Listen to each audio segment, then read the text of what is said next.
Well, with the Sacramento Kings eliminated, Calvin, it looks like our season is officially over. Our season is over. But you know what they say, it's 5 o'clock somewhere and I'm ready for a cocktail. Check it out.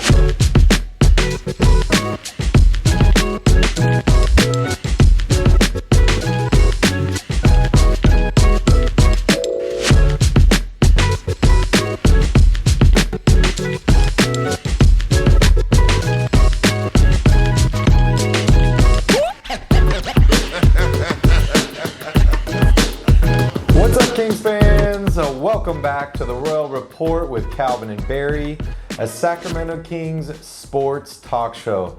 Well, guys, we finally made it with the Sacramento Kings being eliminated from playoff contention last night. The season is officially over. I want to thank you all for joining us this year on the Royal Report. If you are new or your first time here, make sure you hit that like and subscribe button. We're going to be putting out a ton of interesting Kings content this summer. We'll be back next season with season 2 of the Royal Report, and we're also working on a brand new podcast project as well. Yeah, that's right. Thank you guys so much for all your support in making the first season of the Royal Report a huge success from Barry and I's standpoint. We couldn't have done it without any of you, so thank you. On today's episode, we take a look at the breakout year for De'Aaron Fox. What do the Kings do with Buddy Hield and Richaun Holmes? And we will preview next season for both the Kings and the Royal Report, like Barry mentioned. But we've got a lot of league highlights to get to, so Barry, let's kick it off. News announced yesterday around the NBA, our legend Chris Webber will no longer be returning to the TNT broadcast. Chris has been a color commentator with TNT for the last 13 seasons. Quickly after retiring from the NBA, I, for one, will definitely miss out on hearing about all his basketball knowledge and also reminiscing on old memories on playing on some of those really, really good Kings teams. Absolutely. It seems like a big loss for TNT and for the NBA. Chris has always done a great job, in my opinion, so sad to see that. Speaking of a player, one of the only players maybe in the league who actually played during the time that Chris Webber was still in the league, Udonis Haslem made big news last night, becoming the oldest player to ever suit up for the Miami Heat in their Thursday night game against the 76ers. He is also, at 41 years old, the oldest player to appear in an NBA game for any team this season. And it was quite an eventful one. In just 2.5 minutes of play, Udonis racked up 4 points on 2 of 2 shooting, took a charge, and got 2 technical fouls, consequently getting ejected from the game. However, he can now say that he has played in an NBA game for 18 consecutive seasons. Quite an accomplishment. Yeah, it really is, and it's hard to tell if that was purposeful or not. You know, not playing in an NBA game for that long. I'm sure he got pretty gassed after a minute or two of running hard up and down the court. Normally, Udonis Haslem, you know, he's a fireball, but he is known as a constant pro, a great veteran for that team, and he's really done a lot of work around the league mentoring young players. Speaking of other mentors around the NBA, the NBA has announced a brand new award being named after Lou Alcindor, or as many people know, Kareem Abdul-Jabbar. This new award will award players for social justice initiatives and things that they've done around the league and around the world to help promote equality and all these other standards that the NBA has long stood for. I read an article about it yesterday talking about Michael Jordan, and he was a very controversial subject. You know, he came in after Kareem, and we all know about that Republicans buy sneakers too comment. So it's good to see players getting involved again in their communities. Definitely a great way to honor one of the greatest both players and people in NBA history, without a doubt. Kareem, as we all know, is the scoring champion all time in the NBA, and the scoring title race is heating up here in the final days of the NBA season. Steph Curry and Bradley Beal have made it a very entertaining scoring title chase to watch.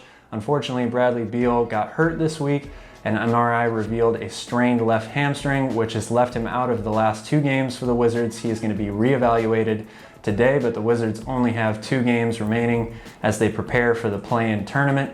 Curry is currently averaging 31.8 points per game to lead Bradley Beal by a slight margin. Bradley Beal is averaging 31.4 points per game. It's really a shame that Bradley Beal got hurt. It would have been great to see these two go back and forth. Just the other night, Beal went for 50 and Curry responded with 49 of his own. It's still going to be a very entertaining race to see down the stretch, though. Yeah, very exciting season for Steph Curry. He has been lighting it up from all over the court. A former MVP. Not many people expected this kind of season out of him, although they did, expect him to be back in that conversation. So very exciting there. Speaking of MVPs and MVP awards, predictions have been swirling about who will win the MVP award this season. I know the consensus pick is Jokic, the Joker with the Denver Nuggets. He has been playing simply incredible, and his team is looking like they are going to be a hard out this season in the playoffs. A few other awards, I guess, to pre-announce because they have not been determined, but if you look at the predictions, Embiid unfortunately is not going to be in the running for winning the MVP award or the Defensive Player of the Year award. That award will be going to the Utah Jazz's center, Rudy Gobert.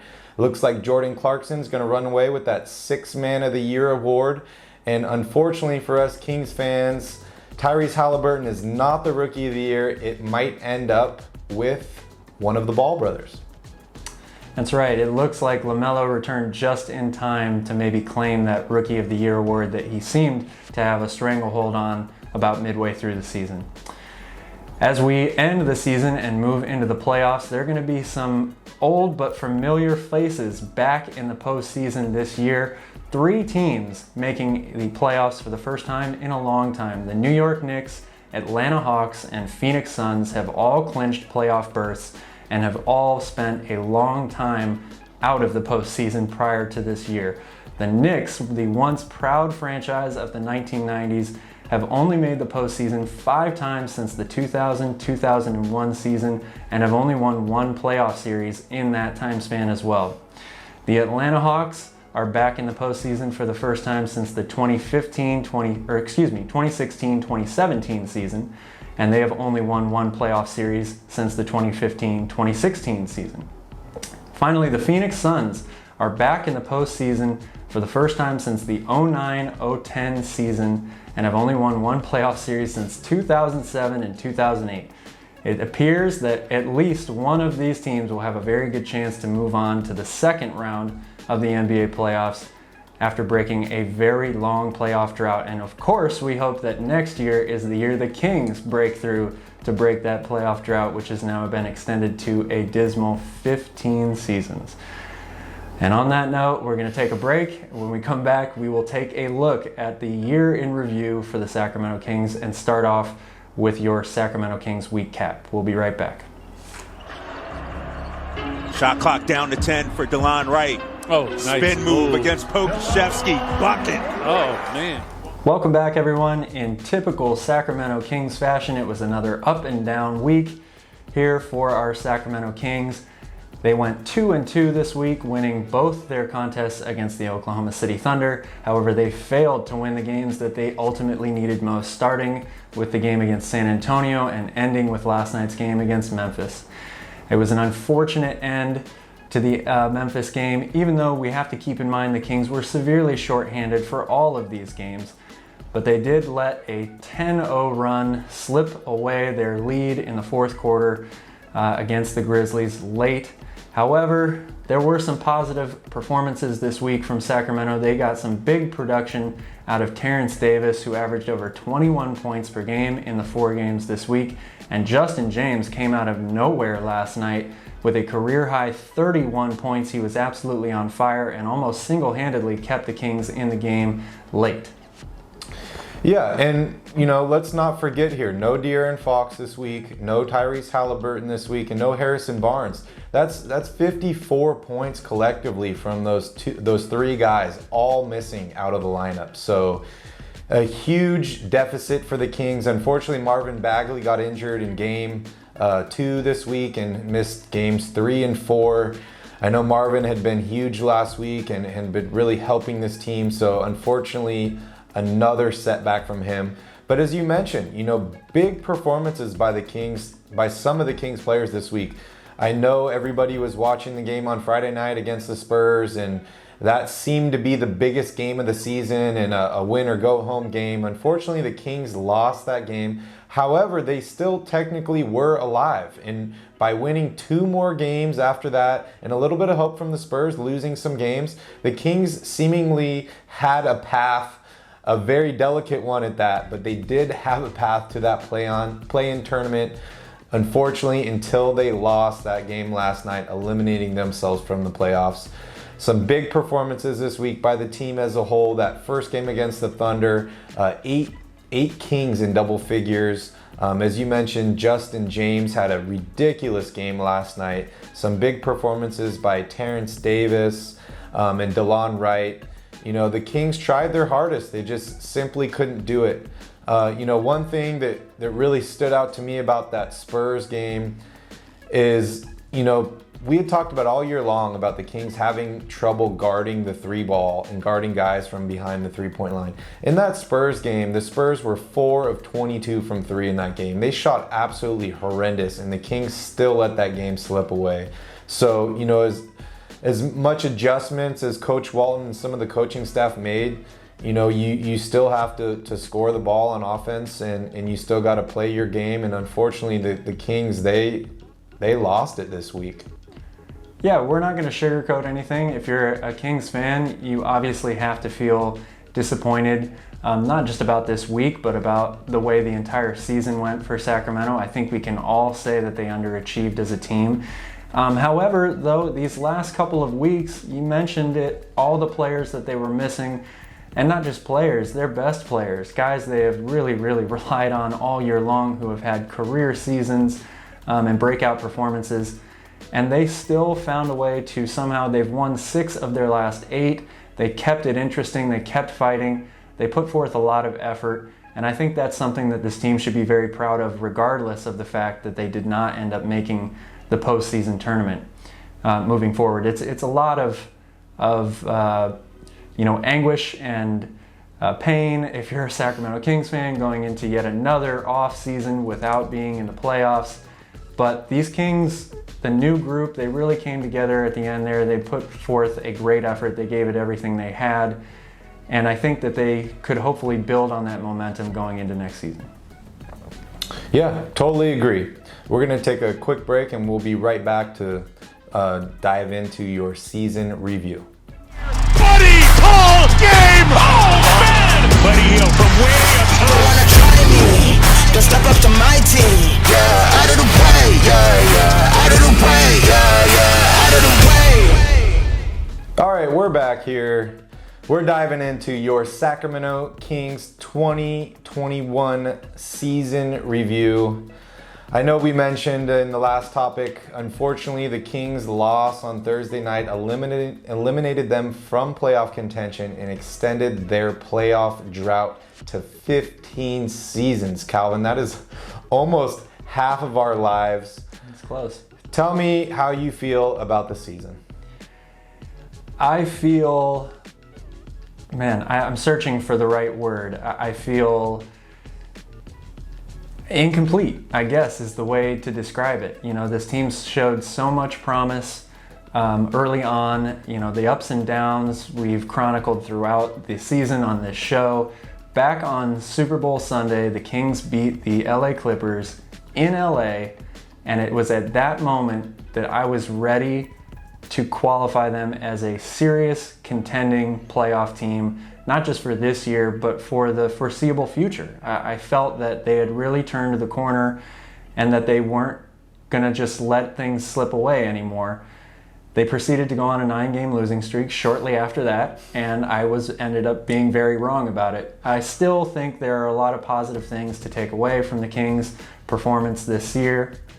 De'Aaron Fox, of course, we're going to talk about him later in the show, but you can't say enough good things about the way he played this year. A truly breakout season, averaged over 25 points a game, really solidified himself as not just an up-and-coming star in this league anymore, but one of the predominant point guards that this game is going to have for the foreseeable future. If he improves at all next year, he could easily be one of the 3 or 4 best point guards in the entire league, I would say.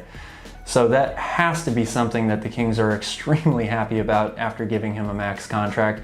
Of course, we've talked about Tyrese Haliburton a lot on this show, but you can't say it enough. They really, really hit the jackpot at the 12th spot in the draft by taking Haliburton. He outperformed every expectation, at least from my personal standpoint of him. And I think he's going to be a major player on this team for years to come as well. Yeah, I want to look at the positives. We're all disappointed in this season. After losing 14 seasons in a row, I don't know what a realistic expectation would have actually been for this season. But, we're disappointed, but we're going to look at the positives. As you mentioned, De'Aaron Fox. I think he's finally become an all-star. I think it maybe took him a third of the season to kind of get in that groove. If he gets started a little bit sooner next season, I think he'll definitely be in that all-star game. Really happy with Tyrese Haliburton's development. We saw Marvin Bagley stay a little bit healthier this year. I felt like Buddy Hield had a more consistent year. My biggest wins for the Kings are looking in management, looking in that front office. The Kings didn't get worked any deals this year. They didn't make any bad deals. They identified things that the team needed, bench depth, defense, stuff like that, and they were able to add valuable pieces without giving up a lot of assets, without trading away first-round picks, without mortgaging our future. So I, for one, was very happy. I love Vlade Divac, but I'm very happy to see a professional in that position making good moves. It gives me a lot of confidence going into this offseason. And then on that same subject, they were able to keep everything pretty much in-house. We didn't hear much coming out from the front office. We had that small spat with Marvin Bagley's dad and all that, but that's relatively low drama for a Sacramento Kings season. We didn't hear about Buddy Hield being unhappy this season. We didn't hear about any other clashes with players and coaches and all that. It seemed like everybody was on the same page. Regardless of how you feel about Luke Walton, De'Aaron Fox has shown that he has some trust in him. And, regardless who is in that position, you need to have trust between your head coach and your best player. So a lot of positives this season for me. I'm excited for next season. Yeah, this team is still very young. It's important to keep that in mind. Brand new front office, like you mentioned, they've done a lot of really, really good things for the organization this year. I think they are going to put them in a good position moving forward, and that's all you can ask for. And let's face it, this end of the season stretch here, if you had Fox and Haliburton and Harrison Barnes and even Marvin Bagley, all of those guys available, we could still be talking about the playoffs for the Sacramento Kings as of today. So there are a lot of positives to take away from this. We're going to take a quick break, and when we come back, we'll start going down the list of players on the Kings roster and question marks surrounding what their future will be like, starting with Richaun Holmes. We'll be right back. In many ways, I would say, buddy, how you were able to Richaun Holmes, sitting on your chest, yeah. Welcome back. We're talking about Richaun Holmes. Unfortunately, we haven't mentioned Richaun's name yet in this episode. That doesn't mean he's not a big impact for this team. Unfortunately, in last night's game, Richaun did not return in the second half of the game, and I, for one, thought that had a big impact on the Kings' chances of winning this game. But you look at Richaun overall, he had a great season. He played 60 games, averaged 14.4 points a game, 8.4 rebounds. I know he was out a few games due to some injuries, and he is a free agent this offseason. So Calvin, I got 2 questions for you. My first question is, do you see Richaun Holmes on this Kings team next season? And my second question is, what is it going to take to keep him on this team? Tough. Well, the second question is a very tough one to answer. For me, it's easy for the first one. If the Kings are serious about keeping this momentum going and building this team, Richaun Holmes needs to be their absolute number one priority this offseason. He is a very valuable player to this team. He brings effort, hustle, and energy every night. I think he really solidified himself this season as a starting center in this league. His numbers are all up, most of them career highs. Led the league in field goal percentage for a good portion of this season. He needs to be re-signed if you're Sacramento. The question is, what is that going to take? That's the question that everybody is going to ask. I don't really know what the free agent market will be like this year. And I do know that there are not a lot of big name, big men available this season. So it is very possible that Richaun Holmes could garner some attention from around the league. I'm thinking it's probably going to be somewhere in the range of $12 to $15 million a year. That's a number that we've thrown out on this show in the past, and I'm sticking to that at this point. But I think he'd be worth that absolutely for the Kings to re-sign him. Yeah, he's proven himself a very integral part in this team. I know we talked about the record of the Kings not having him. I think they've only really won like 2 games this season with him not out there. So his impact cannot be understated. I'm gonna go as high as possibly $17 million a year, maybe 3-year deal to keep him on the team. He has stated that he wants to remain with Sacramento, and you know, with him hitting that push shot regularly, I think it really helps him and it helps the team, and I'm stoked to have him as a starting center on the Sacramento Kings. So I welcome Richaun back for next season. We're going to take a quick break, and when we get back, we're going to dive right into Buddy Hield. Porter Jr. inbounds it to Jokic. Almost knocked away. They get the steal. Barnes for the lead. Couldn't punch it. Tipped up. No lead. Will it count? Buddy. Ball. Call. Game. Run, Buddy, run. Welcome back. Another very interesting storyline for the Sacramento Kings moving into the offseason is the question of Buddy Hield and whether he continues to remain a focal point on this team moving forward. Buddy played in 68 games this year. He averaged 16 points, 3.5 assists, and almost 5 rebounds a game. He is still owed $60 million left on the remaining 3 years of his deal with Sacramento. So Barry, the question is, did Buddy Hield do enough this year to quiet the rumblings that were coming out at the beginning of this year saying he needed to go from Sacramento? Oh, well, that is a tough question. I don't know if I can answer that question fully, but I will try my best. We haven't heard any outrage by Buddy Hield this season. He hasn't seemed unhappy with his role on the team, and he's actually started pretty much every game this season for the Sacramento Kings. You mentioned 68 games out of 70, since we still have 2 games remaining. Buddy Hield has remained a constant professional this season. He's always ready to play, and as we say a lot, the best ability is availability. I, for one, was very happy to see the strides Buddy made on the defensive end of the floor in the second half of the season. I don't know if that's going to be enough to keep him with the Kings next year. As you mentioned, you know, $60 million owed over the next 3 seasons is a lot of money. This was his first season on his new contract. I'm sure many Kings fans wanted to see much better numbers from him and more team success.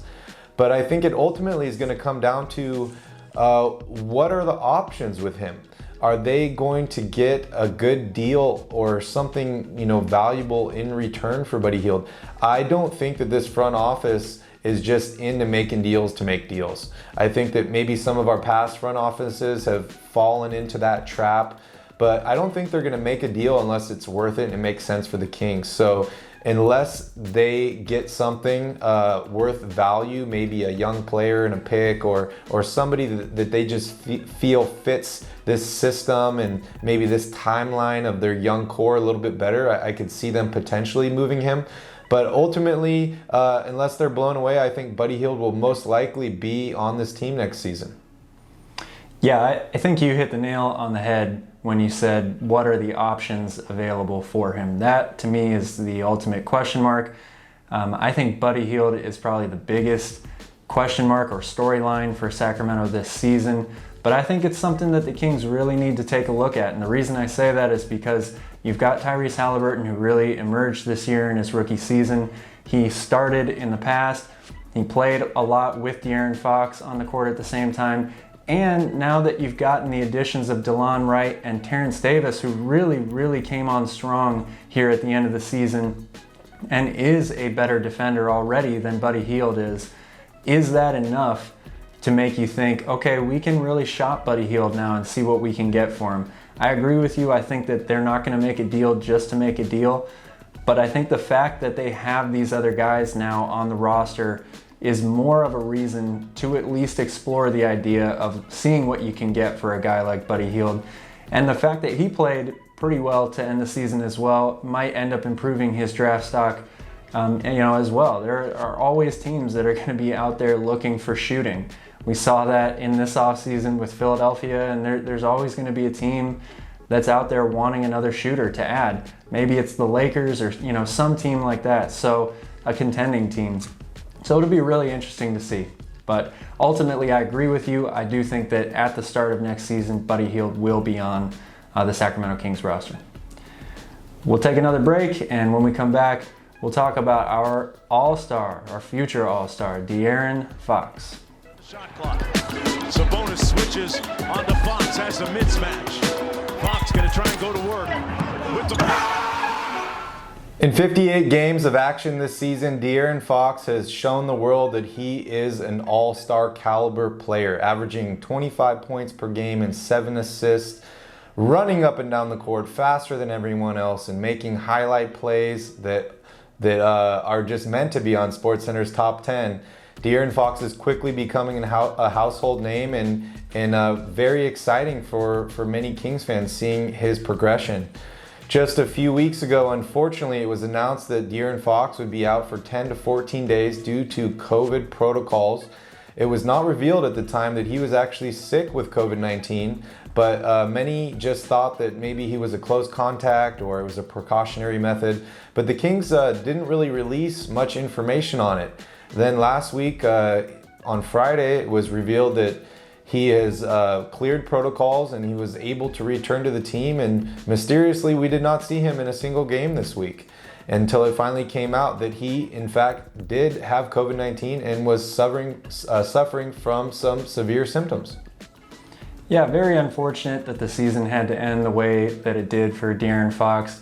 In the middle of the best year of his career with the Kings, right on the cusp of making the postseason, it has to really hurt him as a person and as a player that he couldn't have been out there for this final stretch run for Sacramento. But so much to be proud of and happy about with De'Aaron this year. We've talked about it so many times, just really came into his own, really solidified himself as one of the premier guards in this league, not just now, but for a long time to come. The future is very bright for this 23-year-old. It still is amazing to me that he's only 23 years old. He's got a lot of really productive years ahead of him, and it's so positive for the Sacramento Kings to have not only one of the great players or great guards in the league, but a guy, like you said, that's becoming a household name. That can help change the narrative for this organization big time when it comes to attracting other talents that are going to help make this team a really great one in the future. Yeah, and a quote that came out from De'Aaron Fox when he announced his diagnosis is, "It hit me like a truck." So unfortunately, De'Aaron Fox was not feeling well. My thoughts and prayers out to him and his family members that were affected by this. Hopefully he does not have any long-term side effects or symptoms, and he will be clear to return to the court soon with no limitations. But yeah, De'Aaron Fox is a household name. He is a great player. Players around the league are starting to realize that, and hopefully he can attract some big name free agents to the Sacramento Kings this offseason. We're going to take a quick break and we'll be right back.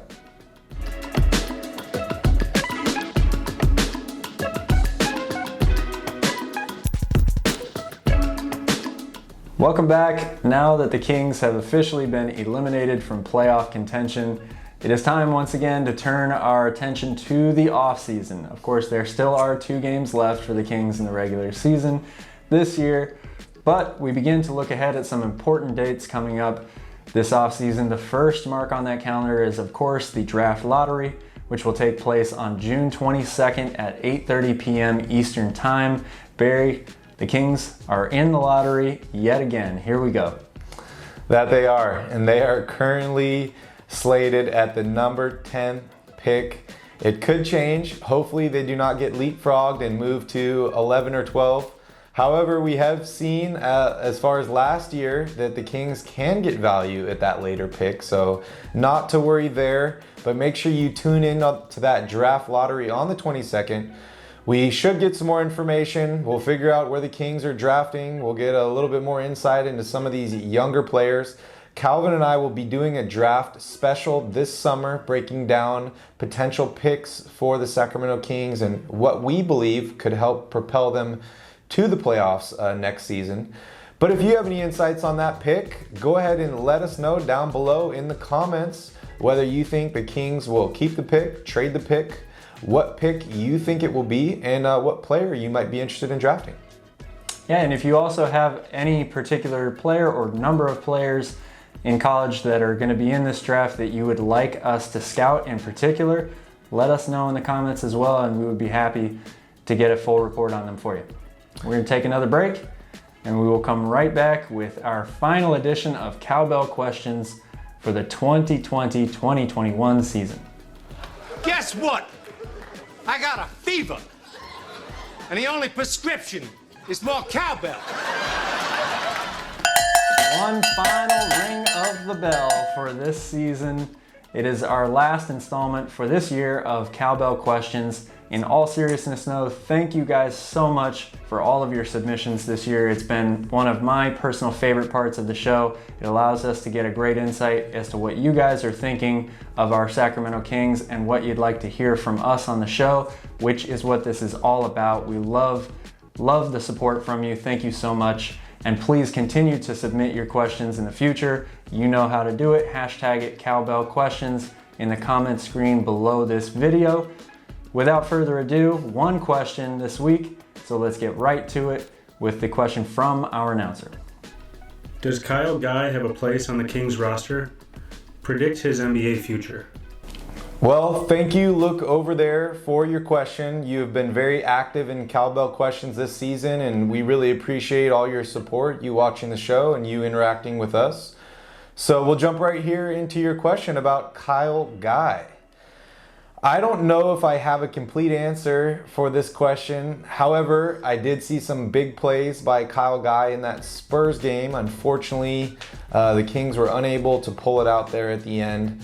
But I have seen some flashes from Kyle this season. There's no doubt he is an incredible shooter. He definitely has some other aspects of his game that he needs to be working on. But ultimately, I'm not sure what he's going to be as far as his future with the Sacramento Kings. This Kings team has a lot of guards, and they could potentially be drafting another one this offseason. So I really don't know how much playing time or minutes are going to be available for him in Sacramento. So as much as I like Kyle, I think unfortunately he's probably going to bounce around to a couple more teams in the next couple seasons. Yeah, I would have to agree. There are some things that worry me about Kyle Guy in terms of an NBA future and specifically a future with the Sacramento Kings. First of all, let's take a look at his numbers. He played in 30 games for the Kings this year, averaged 2.7 points, 1 assist, 1 rebound. And the one thing that we know about Kyle is that he's a great shooter. He only shot 34% from the field and 26% from 3 this year, averaged just 7 minutes per game for the Kings as well. Unfortunately for Kyle, I think he has improved a lot. You know, he was on the two-way contract at first, got his full-time deal with the Kings this year, but he's got a lot of things that he really has to overcome. And one of the things is not in his control. You mentioned it. It's that there's not a lot of minutes for him to go around on this team. The Kings have really solidified their backcourt this year with Fox, Haliburton, DeLon Wright, Terrence Davis. That's not even mentioning Buddy Hield. I'm not sure where Kyle Guy fits into the rotation after that. Also, he was always a scoring guard, more of a two guard in college. And to make that transition in the NBA for a guy who's only 6'1" and isn't very athletic is a very, very difficult one. For me, for Kyle to have a better future or a sustained career in the NBA, he's really going to have to become more of a playmaker, and only time will tell if he's able to do that ultimately. Or bring his three-point shooting up to 50% and get on a team like the Spurs or the Bucks that can use him situationally. Yeah, absolutely. Thank you again for your question. Look over there, and thank you to everybody out there for your questions this season. We truly, truly appreciate it.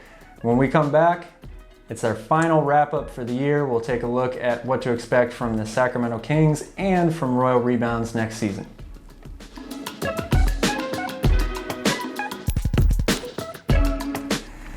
Welcome back, everyone. It is time to wrap up the show, the last show of the first season of the Royal Report. And I want to start by saying thank you so much out there to everyone for your support, your continued support in the inaugural season of the Royal Report.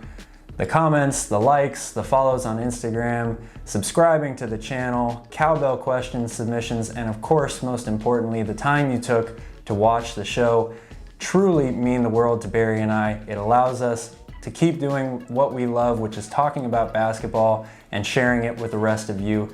Thank you so much for everything. We really, really appreciate it. Yes, I can't say enough thank yous to everyone out there. We really enjoy doing this. This is a lot of fun for us. So thank you so much for making it possible. You may be wondering why the strange attire. Well, as the season is coming to an end, Calvin and I are getting ready for our off season. We are heading to Maui all summer long. We will be here. If you are on Maui, hit us up on Instagram, on YouTube, on Facebook. We'd love to get together with you, have a beer, talk about basketball, all these fun things here. Calvin, what else are we doing in Maui? Well, besides getting tropical, of course, we are going to be covering the Sacramento Kings offseason, starting, of course, with the draft lottery. We're going to do a draft special like we did last year and like Barry mentioned earlier on this show, so please stay tuned for that. It'll be coming, of course, to Royal Rebounds TV on Instagram and YouTube as well.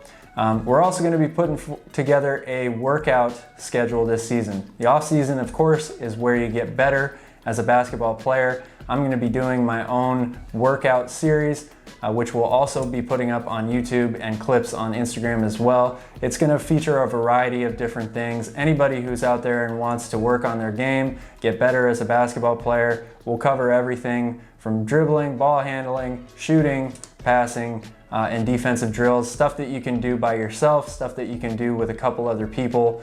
It's going to be a very interactive series, so I hope you look forward to that as well.